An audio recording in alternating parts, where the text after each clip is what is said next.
Thank you very much for joining us today, and welcome to our December session, which is titled Zaleka Diaspora Ties That Bind. You will be with me, your host for today, and I am Apat Samangwana Mhango, and I'm very honored to be hosting this session with you all as we also close our year at Advocacy. So today's session um, basically just invites us to reflect not only on resettlement, but also on belonging, responsibilities, as well as continuity that people who have left Zalega have when it comes to the camp as well as Malawi in general. As we all know that resettlement is one of the three, or maybe one of the many solutions that is available to refugees, alongside maybe local integration as well as repatriation. Um, but however, we find that less than at least 1% of refugees globally ever have access to resettlement. So we see how, just by the statistics alone, that it reminds us how rare, also how complex, this pathway is for somebody to be able to be resettled from Zaligada refugee camp. However, the good thing is that for those that have resettled, their journey does not just end at the airport arrival gate or wherever they're going.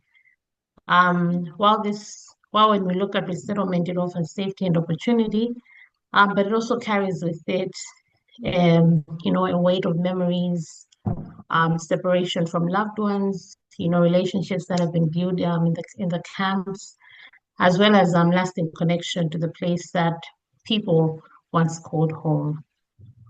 So you find that for many people, for the former residents that have moved away from Zalika refugee camp, it is not just a chapter, like Malawi is not just a chapter for them, but it oftentimes remains a part of who they are.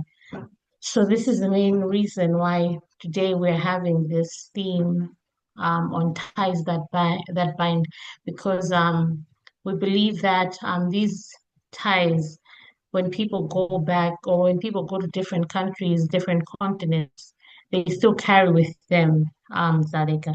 So it could be maybe through phone calls, family members supporting in various ways, maybe through education, healthcare, supporting small organizations that are starting up so that they could support the broader refugee community. So today we will be joined by people that were once part of Zadika refugee camp, but are currently in the diaspora, doing all meaningful things by supporting the people that they left behind. So we'll be playing a video for you where we are going to hear some of the beautiful things that people are still continuing to do while they're um, while they're abroad, but also just some inspirational words that those who left Zalega would be able to share with us and the refugee community that is currently living still in the camp. Um, so we will be joined by Bakari. So Bakari Bakari Mustafa is currently residing in Australia. So he's an entrepreneur, he's a technologist, and also, as I mentioned, a former refugee who came from Zaleka. So basically, he's just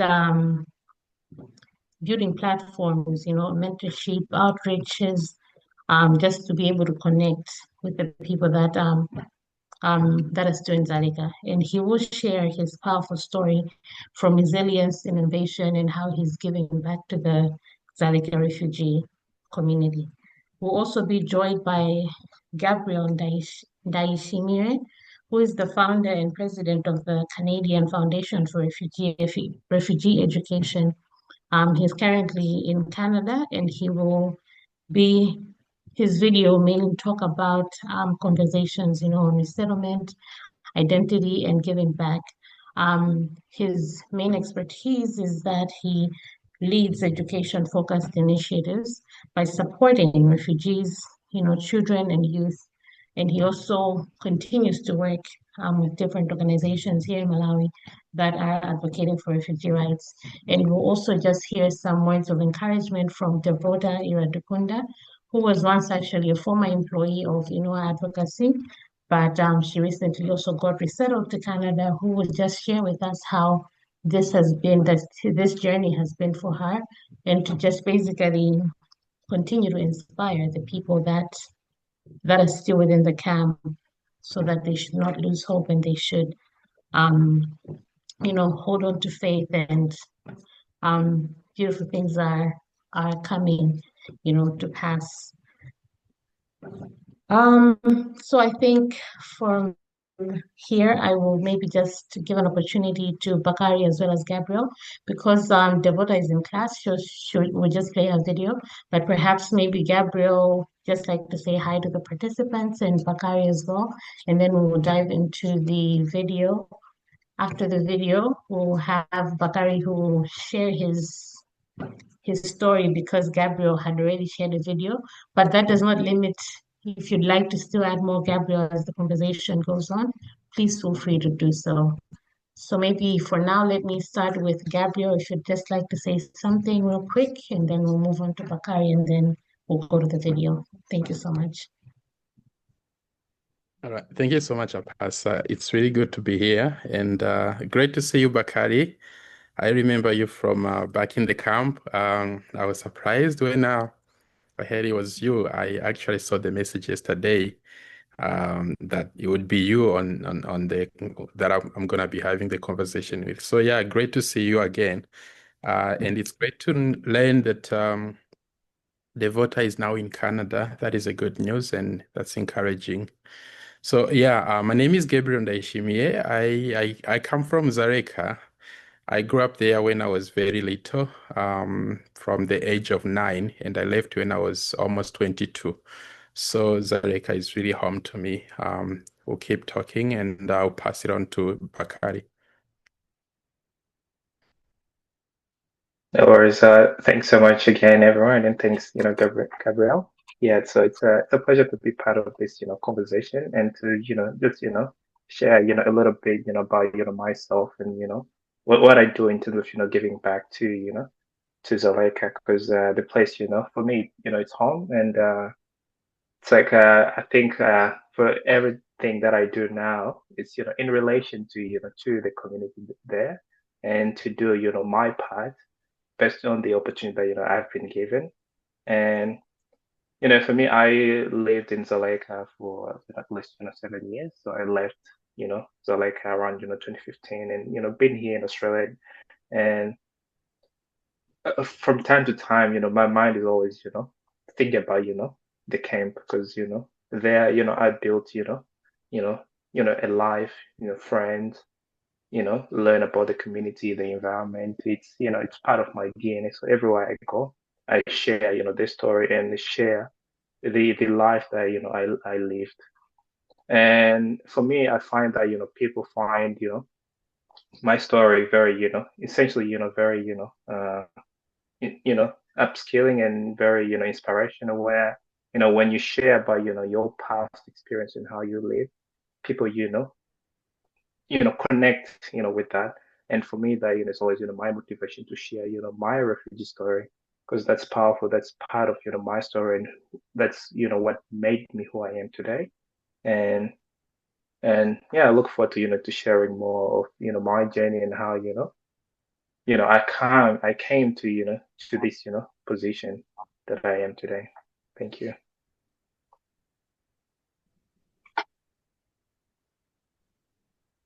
Thank you so much, Bakari. Thank you so much, Gabriel. I think for now, I will let my colleague Francis to play the video, and then we will get to you. We'll get back to you, Bakari, after the video. Thank No you. worries.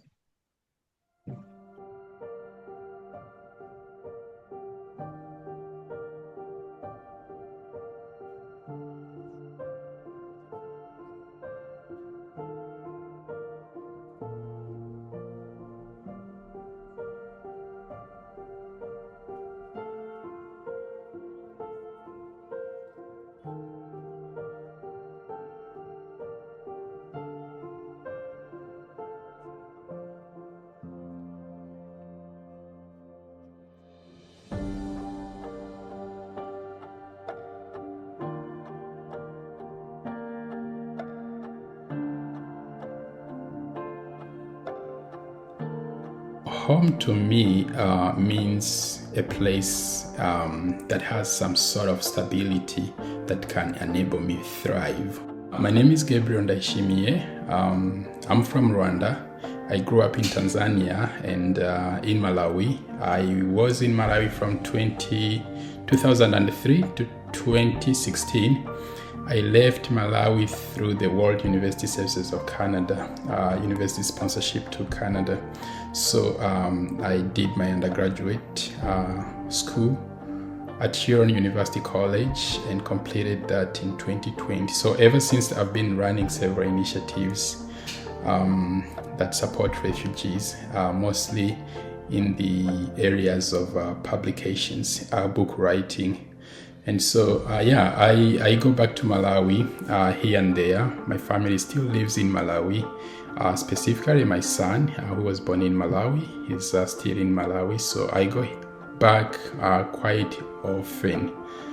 I would consider home, in my definition, a place that enables really people to move forward, a place of comfort, a place whereby people are not discriminated against, a place that gives you an opportunity to thrive in society, but also a place that gives you an opportunity really to give back to society that you are living.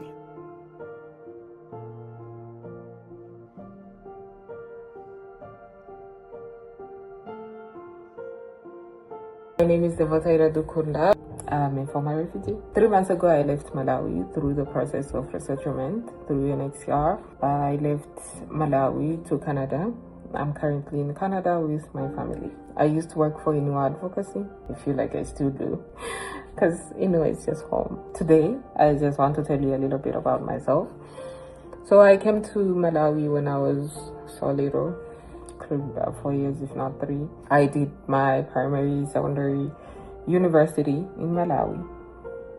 And as I mentioned, I used to work for Advocacy, UNHCR, Planning International, WFP. So today, I just want to talk to my fellow refugees. I just want to tell you that being a refugee does not value you. It does not take away your story. It just means you are a very courageous person who is just going through a difficult moment, difficult situation, which you are eventually going to get out of. Trust me, I did. I want you to believe that despite whatever you're going through, you are stronger than you think. I realized that when I moved to Canada. I moved here, this is a new place, adaptation is not easy. You get to adapt to a new place. But one thing I've realized is things get better. All the things you've fought for, you've prayed for, you have. Currently, I'm a student. I decided to go back to school because I can. I have the right to. I can work and get equal pay, just like any other Canadian. I can go to school, any school I want, free movement. It just shows you how your story can change in a matter of time. You just need the opportunity and someone to open the doors for you. For me, that someone was UNHCR, and I am Malawi, and Wuskayas, Malawi. I came here through resettlement. But I also have. There is also other opportunities with Hires Malawi that people can use to come to Canada. But I want you to know that your voices are heard. We hear you. We still fight together. We still do this together. I want you to believe it, that things get better. Because they do. I'm not saying they get perfect. I'm just saying they get better. One day, things are just gonna be okay. You find opportunities. You find a place that will give you the chance to grow. In the meantime, I want to encourage you to do everything possible to survive. Because I remember there was a time in my life when survival was better than my dreams. I didn't even care what my dreams were. I just wanted to survive. So I want you to know that there is an opportunity for you to dream and for your dreams to come true. I still believe that there's a chance for things to change. especially in Malawi. But one thing I would say is I hope all the communities, the organizations, and all allies that support refugees work together, because the change that you believe is going to come true. But that can only happen if we do things together. Let's put our effort together and help our people. To my community, I miss you too. I've seen all your messages, and yeah, I miss you too. And I cannot manage to call of you, but yeah, I hope I'll be able to call. Shout out to our community leaders. You're doing an amazing work. I've been following a little bit from the camp. Thank you. Shout out to New Advocacy.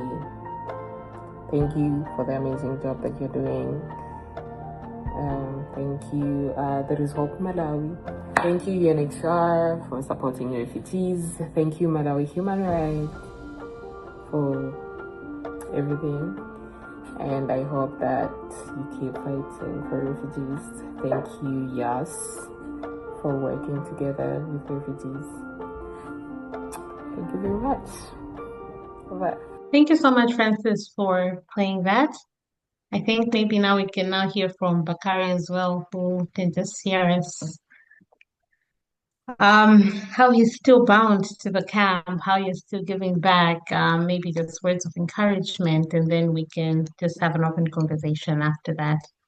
Gabriel, if you also have some things you'd like to add, I'll let you marinate yourself as Bakari will be making his presentation. Thank you. That's good. Thank you so much. Yeah, happy to share, my connection to Zuleika till now. For me, the inspiration actually, goes back to the first, Tumaini Festival. From when I can remember when I was still in Malawi. When the first, Tumaini Festival, happened, it was quite a spectacle. It was quite a spectacle, and it was, there was nothing like it, ever done. So that was, something that, brought, a lot of people and more, exposure to the refugee life and refugee, artistic, expression through, all spectrum of, refugee, skills. And for me, that was something that, I was like, wow, we can actually, go further and do something beyond. Because sometimes, I think, as when you're a refugee, you are crippled by that, mentality that, even though you have the skills, because most of the time, in order to do something, you require, money. But sometimes that's not the only requirement. All you do, you just need to have, passion and the capability to actually execute what you have in mind. And for me, the inspiration of, having that connection to Malawi even now, even though, I'm not there, is because I've been, seeing a lot of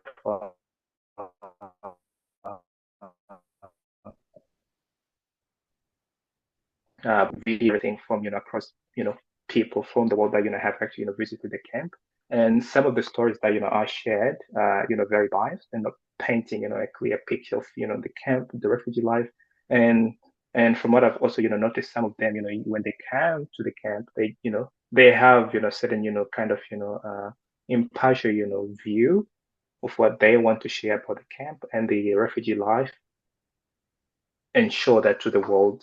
And for me, that, felt very, it was very alarming, because imagine as a community, if we don't have a platform to, to share, our story, our expression, our life, and the skills that we have, someone else who share that story, that, have their own view and not our view. And that's, where I came with the idea of, starting, Zalika Online. I'm sure, some of you, have actually, came across, the platform, it's across, Facebook, Instagram, and across all, social platform that, essentially the main idea that I, when I started the platform was to, essentially just share, photos, video, and, day-to-day, life, experience of refugee. And as I continue to share further and further, people really, started to reaching out, and they're very, empowering, sharing, word of encouragement, and, and, ideas and ways to improve. And that, gave me the encouragement to, to continue further and develop the platform even more. And as I continue to develop that, platform, certain, key, idea also came in mind, because as a community, if we don't share our story our own way, someone else, will write, our narrative, and everything that will be painted will be according to those, individual, and not according to ours. For example, majority of, people from the US, Europe, when they come to the camp or Malawi in general, what they're focused on is, how, crippled we are in terms of, the limitation, the resources and everything. But they're forgetting the bigger picture. We are more than, our title as refugee. And, since I left the camp and now things have, drastically changed, in a sense that, because with the platform Select Online, it gives also, people the overview of, how the camp, has, changed. If you look at the history from a prison camp to a resettlement, and now to a thriving, community that, it's essentially become its own, I would say, its own city, in a sense. It's unrecognizable if you look at, other, refugee settlement and Zaleka. Totally completely different. So with Select Online, how, I started was a vision, just share photos, give, the people both, the greater world and the diaspora, and, a view of how, the place has changed over the years and what, people are going through day to day, and sharing those, inspiring stories. And over time, I started to think, I think I can do better. I can, go further and show what, we are, and the skill set that, as a community, we have. And that's why, I thought, I remember, reading a couple of, news that, were circulating across, the social about, camp relocation, camp closure, and all that. And I think for many people, that was a very, I would say, a turning point, in a sense of, there was so many uncertainty, and, people, didn't know, how the place, is going to be, or how things, will go, further. Even now, there's still, uncertainty in terms of, resources, food, and all of that. But there's still, a lot of, resilience, and people, keep on, pushing further. And that's why, I, came with an idea of, digital heritage. Because, as a community and as a refugee, I'm sure, there will come a time when, the camp, or the whole, community, transition further, or not become a refugee in its entirety, but becomes, more as a, integrated with the Malawi, with the rest of, Malawi. And when that happened, I think, a lot of, stories, will be lost, and a lot of, um, lived, experience of people that, have, essentially, I'm sure there are people that, have been there since, the inception of the camp, and some who have, been there for, a couple of years, and, been, migrated to a different, country. But, those people that are there, they've built a story. They have a story. They have, they've built things. Some, have, gone further to build, community organization, innovation, platform that, encourage, the community to further in their education, or pursue, certain skills that, will benefit them down the line. And that's why, I came up with the idea of, starting, Zaleka, online services. And in its entirety, in short, it's, essentially, a platform that, connects all the resources, and, and, community services, around, the camp, and just, bring everything, in one, platform. that give, even the people that, are outside of the camp or from the US, can think Europe or other part of the world, that, they want to know about, the camp. That can be, a one-stop sign that, essentially give that, 360 view of what people are actually doing within the camp. For example, having, organizational listing, or, how many, organization are in there in the camp, giving their contact, because there are so many people that, want to support, our community, but sometimes it's hard to, to get in touch with, with people, or having, those contacts, publicly available. And the idea for me, that was essentially just having that, information, public accessible, and creating that, opportunity for, further, self-reliance, and, and not just, on relying on external, support, but using our own, skill set to, to further that. Because I'm always inspired by, by the things that, our community, are doing and are furthering, and also, creating those, self-reliance, platform that encourage, young people to continue to do more and think about, their life, thereafter. Because once, you leave the camp, there is another life waiting for you. It's not like, when you come here, you're just gonna sit down. You're gonna carry all the skill set that, you accumulated over the years to that part of, the world. And for me, that, it's always encouraging to, to see, different, businesses, doing different type of work, furthering. And I'm always, inspired. For example, I remember when Remy Gakwai started, Technolab. I mean, that was like one of a kind that, it's actually, spark. I'll say it was a spark that, essentially, encourage other young people to, start their own, technological, ideas. And for me, that was like, wow. So there are, people that, have these type of skills, but they lack resources to execute those ideas.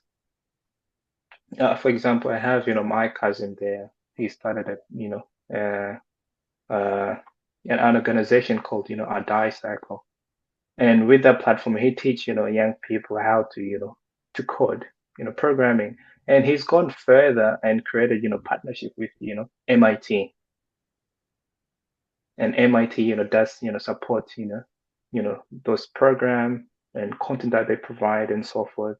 And that's just, a tip, in the iceberg to show that, as a community, there's so much, untapped potential, and so much, untapped, opportunity that are yet to be, realized. And all that, requires is, visibility. And for me, I think, that's, I feel like, I'm adding, value to the community that I come from, and also, showing, the greater world that, we're not just refugee. We are more than, the title that we carry. We are, more than that. And over time, as, the idea progressed, I started to receive, different, messages from different part of the world. And now I'd say, Zolika Online has essentially become like a one-type, stop that, when people from, say, US, America, want to reach out to any organization within the camp, the first contact they reach out is, through, Zolika Online. Or I want to, get in touch with this, organization. Can you help me, you know, connect with them and so forth. And that's just goes to show you that, there's power in utilizing the existing, innovative, platform, and making, our camp, more visibly, and essentially taking, control of our narrative.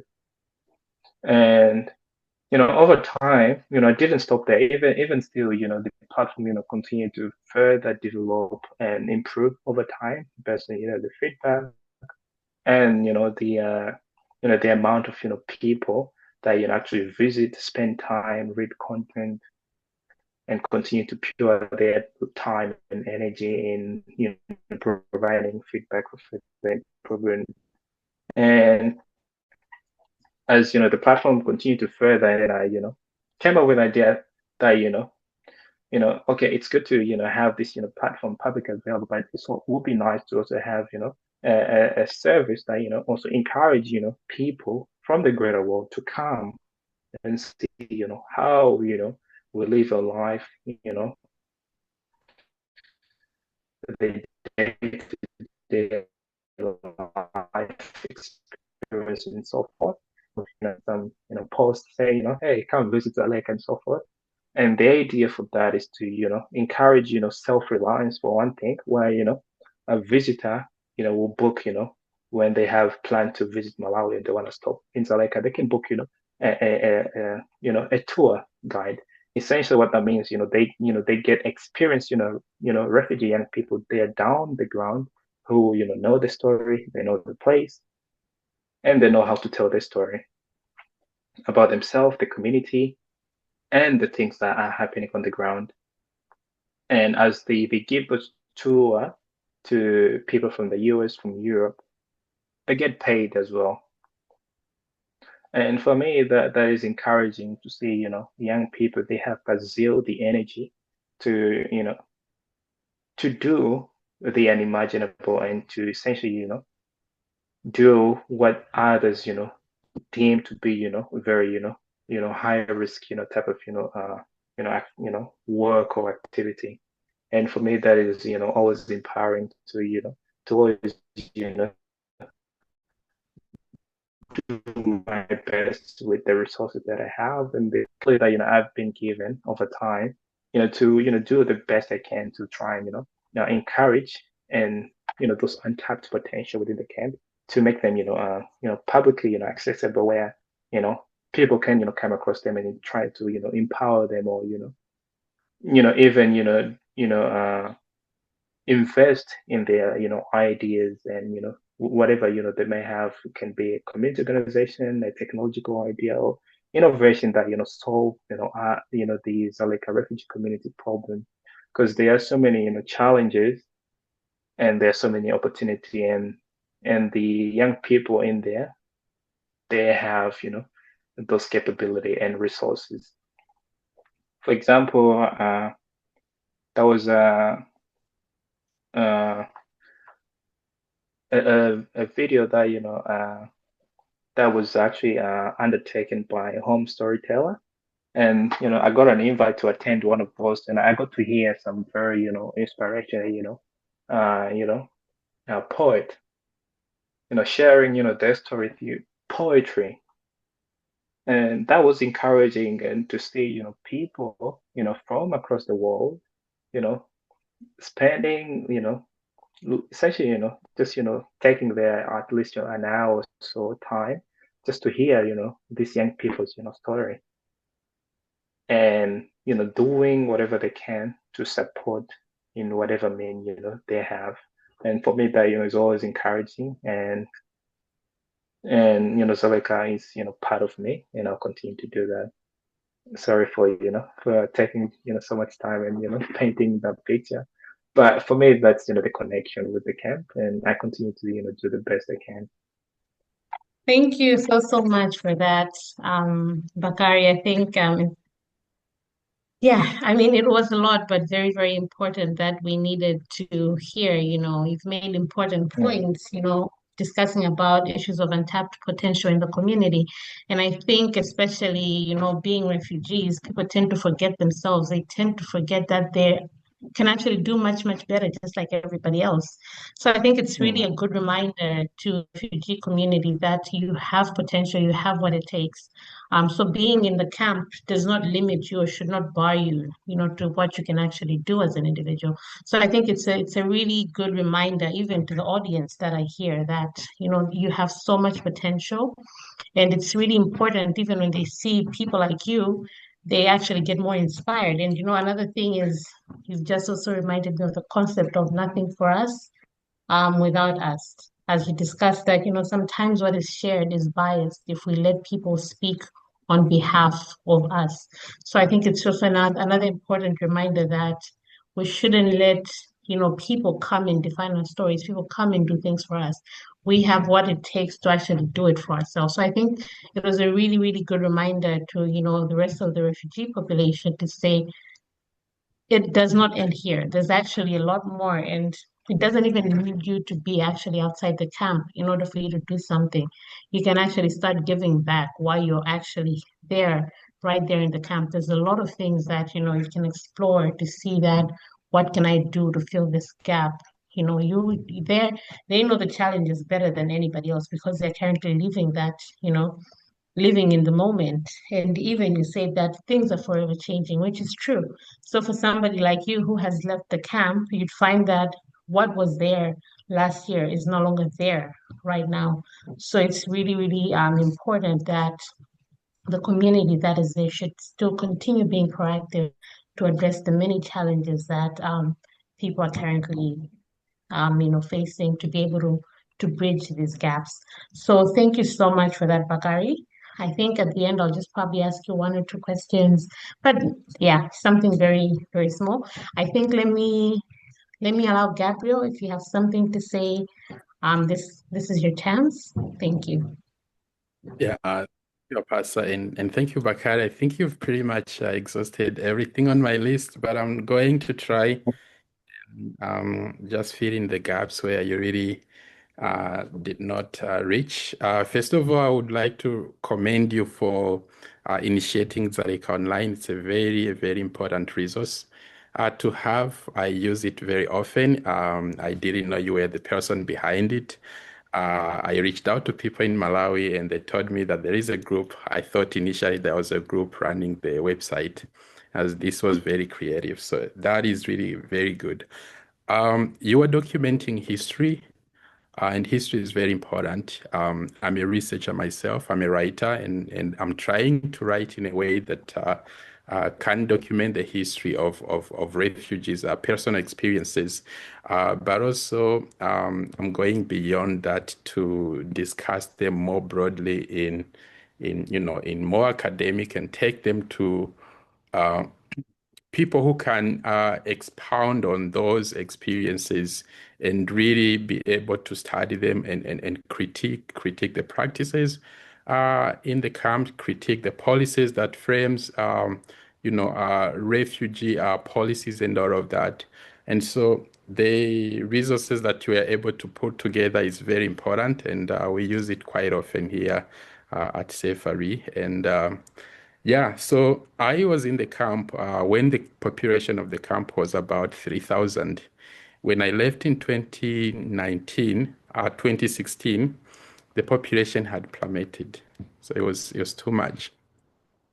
I came back to the refugee camp to Zareka in 2019 just to do research. I was in my third year of school. And then I noticed, because it was a 1 month program, so it was a conference, we had to do research for 3 weeks. And after the fourth week was the conference week, but we also had to analyze the data that we had collected. And I started seeing the pattern, looking at the refugee policies in Malawi, but also looking at the experiences on ground and also tapping from my personal experiences and the whole refugee protection framework. I started noticing patterns of neocolonialism in those. And so when I came back to Canada, I wrote a reflection. I was called The Neocolonialism of Refugee Protection in Malawi. So I was really, I had problems with that, and I published that reflection. So that sparked ideas to go into book publication in 2020. So I started a book publication. After the book was published, and I started publishing other people's books as well, who are writing about refugee experiences, but also we are just telling really stories. These are academics who are trained as economics and all of that, but also people who are just writing really different kinds of creative works, right? Not to do with refugee experiences, but more broadly, literature. And so I came back to Malawi this year in May to visit my son, Ervin, who's still living there. I went to visit his primary school. So there is a lot of primary schools right now. When I was in Zareka, we had one primary school and one secondary school. When I left, we had two primary schools and one secondary school. When I went back, I heard we have 46 primary schools and about something secondary schools. And so in a very, very short time, a lot of things have changed in Zareka. The population has grown. Very little in terms of refugee protection policies have changed. I appreciate that you really did touch on refugees being given opportunities to integrate into the Malawian society. Eventually, the way you understand it, and you being on this side, you know how resettlement opportunities are very rare, right? And how hard it is for some people to go back to their countries because of the various issues that are happening on ground, right? And you know the realities too in Malawi that refugees are capable, and they have always been trying to prove to the government of Malawi that, look, we just need opportunities to demonstrate that we can contribute to this country, and we have done better. We are, you know, there is enough data to show that. So I really play for a day when the government of Malawi is going to wake up and realize that, look, we need to give an opportunity for these people to thrive and to learn from one another in ways in which we can improve the economies of our societies, because they really need each other from what I know from my experiences, but also from studying different refugee economies that have supported national development in places like Uganda, right? They are very, very, very good reading cases. So that sparked an idea when I visited my son's primary school. It sparked an idea to start a foundation, you know, to support research, and also to support young people who are in primary school but who cannot afford tuition fees, right? The idea started small. You know, when you're building, when you're an entrepreneur, you start small, and all of a sudden you don't realize that you're building something big. Eventually, it outgrows you because a lot of people are jumping on board to support you. And then it becomes a thing, right? And then a thing that is really going back to give back to society. So it's more like in these countries, people who have had a chance to get out of Zareka are always thinking about ways in which they can support. And there are so many ways to do that. But the other challenge too is the circumstances of the camp itself. It discourages them in terms of how much they can really do, because they know no matter how much money we're going to send them, are going to send back home, that much money can only go so far because of these and these and these restrictions, right? People are confined in a very, very small space that they can develop to certain extent, right? There is only half. So I really, really always pray, and we are trying to do this through data, you know, generating data, research, and, you know, concrete proofs that you see. Malawi has came from here. The refugee camp has been like this for so many years. The refugees have done this and this and this and this, and they are still proving themselves that they can, right? Can you please give them opportunities to support one another, to support Malawian communities, but also to support them to support themselves in different locations of the camp. So the work is we are complementing what is already on the ground, like initiatives that people like you have already started, that Innowa is running, and other organizations. But we are also not only working in Malawi, we are also working in Canada on ground to improve settlement services, but also build university courses that people here in Canada can, you know, they can use to study about refugee issues. We are building a research center that we hope to have research fellows. People can come to, you know, to do research in various universities through different partnerships that we are trying to implement. We are also trying to work in Kenya. So a lot of things have happened. This just goes on to show the world and the people that look, people who are coming from refugee camps have got potentials and they can do so much, and they need to be supported. The stigmatization will always still be there.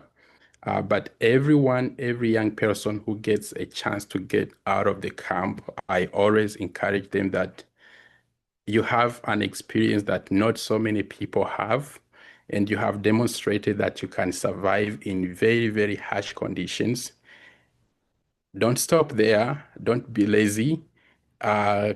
Keep proving wherever you are going, wherever you are, that you still can do it, and do it in a very large scale. Eventually, you'll be surprised that support will come your way, right? For the societies that you're coming from, don't forget them, but also try to advocate on their behalf so that your advocacy can have a much larger impact, right? So I think the work you are doing is the work of a historian. It complements what we are doing. We are always going back to look at the UNHCR documents, the reports, and all of that from your website. So that is really good. And thank you for doing that.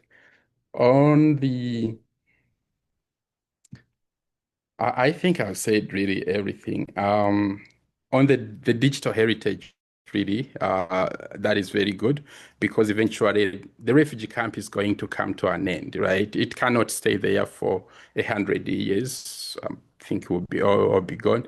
But let's say in the next 10 years, we don't know what is going to happen. Even tomorrow, the government of Malawi may just decide, okay, that is the end of the refugee camp. So we'll still go back to those online archives, archive the documents, really, to research and to excavate what was life in Zadeka like. The photos that I see on Instagram are very inspiring because, some of those, the photos from Tumaini Festival. I was there and I volunteered when it first started. 2015, you left. I left in 2016. So we know so much about Sadeka that we can write books and books and books and books, but the digital archive is very, very, very much important. And you have done something that not so many people have really quite thought about, and that is courageous and encouraging. So yeah, unless Apatsa, you have a question for me, that is really what I had to share. And thank you so much for inviting me to be part of this conversation. Thank you so much, Gabriel. I think, yeah, the discussion just continues to feel like, something small can really grow into something big, so something as small as research for you, now it's grown and you're looking at Canada, and then we don't know how far, it would go. And, as you rightly say, research is a powerful tool for change, even when it comes to advocacy. There's a lot of things that organizations, people, need. So, when it's grounded in research, factual, cited and all that, it's much, it's a powerful tool. And I think we're just grateful for all these things that, you and other people who are not even on this platform are doing. And I think one thing that I've liked is that you're also constantly encouraging people that are leaving the camp, to not really forget where they're coming from. So I think that's also really, really important. I think it's just one question that will go maybe to both of you. Maybe just to know, what would you like to do more? Maybe this could be a platform where if somebody is watching, they could say, oh, this is actually an idea that I also have. So perhaps I can, contact Bakari, and then we can now sit down and discuss and, grow it into something big. Or maybe, if it's something on the education side, just something maybe you feel like, I wish we could get to this, or I wish maybe somebody else could come in with this initiative so that maybe we can, share ideas, because something that is collective is more powerful. So I think maybe just to the both of you, like, what do you think you'd want um to do more? And maybe as you maybe answer that question, the final one would be, um what can you tell somebody that is actually watching you, like right now? Just like a few words of encouragement, so that when you leave here, somebody should be inspired to say, I took this from this session and I think I'm going to hold on to it. So I think it's those two questions that I would just kindly request you to respond to just in like 2 minutes at least, because I'm also looking at the time. We're running out of time. Thank you so much. I'll be quick. So Bakari, what you're doing is really good. The photos on Instagram, I always had this idea to document everything, uh, in books and take them to the archive. What I was doing with Live and Books is all the books that we publish are given a cataloging publication. So they are archived, they go to the National Archives of Canada. We could do the same thing and archive them in the archive in Australia. We have Safari Publishing as part of the Canadian Foundation for Refugee Education. We also have a research center with researchers of all kinds who are working in the field of displacement, migration and displacement, forced displacement. And so that is something that I would like to propose that you could collaborate on. For the writers in Zareka refugee camp, we have a publishing platform that is wide and open. We have very famous writers, some of them who have really earned different accolades. They are not coming from refugee experience, but these are world-renowned writers who are working with us. So bring us your work.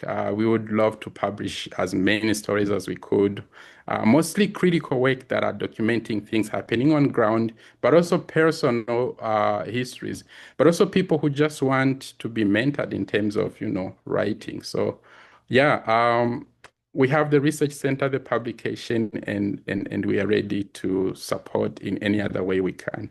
I'll pass it back to you, Bakari. Thank you so much, Gabriel. Yeah, no, definitely, happy to collaborate on that. That's definitely, a wonderful, idea. And I think, as, digital become more, relevant, I think over time, we'll definitely, go back to to the foundation. So having, books, is can be very powerful, and documenting that it's very powerful. Yeah, definitely happy to collaborate. For me, I think what I can add to that is, think my platform is is open to to everyone. It's a collaborative effort, so every content there, it's a community driven. And for me, I welcome all perspective. For example, having all the available resources and services, people submitting that can be a powerful tool. But it helps for example, me from here and those across part of the world to reach out to organizations to invest and to explore other opportunity, and it's a wonderful idea, for Inua to start this type of conversation. I think if you keep this going, it will definitely encourage more people to come forth and and share what also they are doing on the ground, because I think there are many other people doing great amazing work. And for me, word of encouragement, yeah, I think it's never too late to to do something. If you have an idea, go for it. And there, there there's there's no danger pursuing what you have, and actually executing, because if you fail, keep on trying, because that's how ideas are born. It's through trials and error. You cannot become a gold if you haven't gone through fire. And I think as a refugee, we have that 360 overview, as I call it. We have that as Gabriel pointed. We have so much experience, and we've shaped by by those hardship, and we can do great things. Thank you. Thank you so much, Gabriel, and thank you so much, Bakari. I'm really glad to hear of the collaboration that is already in talks, and hope that that grows into something big, and we'll look back and say, oh, it is because of that Zoom session. So this has also been really, really great. I am not seeing any questions in the chat box, so perhaps I will just go into the closing remarks, and then we will wind everything up. So on behalf of Inua, I would just like to say thank you to everyone who has stayed and joined this Zoom session. Thank you so much for your engagement, Gabriel, Bakari, as well as Devoda. It really enriched this session. And I think to everybody else, these stories today, what we've heard, reminds us that resettlement is not really an ending, but rather it is a continuation. It is a continuation of struggle, of responsibility, and hope. So, the Zalika diaspora, and I believe there's a lot more out there. It demonstrates that physical distance does not weaken communication or what you can do, but rather it deepens it. So I think what we have seen today is also a good way to challenge and reflect, as refugees, as people who are in Malawi, to reflect on on our roles as individuals. So I think this even goes to policymakers, CSO actors, researchers, advocates, members of the public. We are all supposed to ensure that we're shaping the environment in which refugees live. Because, oftentimes, the question is, it's not about whether refugees can contribute. I mean, it's very evident that you guys are already doing a lot more. So even if you're here, even if you're in the diaspora, um, the opportunity is already there. So I think this session also indirectly or directly spoke on the need, for progressive refugee policies in Malawi. I think it was also discussed, when we were when it was being discussed in the session, that we should also recognize that refugees can actually contribute a lot more. When you look at skills, the dreams, they're just not people who should be confined in the camp, but they're people who can actually contribute to the betterment of the Malawian society. So I think this has also acted as, some sort of like advocacy to say there's a lot more that refugees can do. So it's not necessarily important to just have them confined in one space, because they can do bigger and better things. So I also hope that this session would also influence those places of, power and positions, so that they could actually help the border refugee community at large.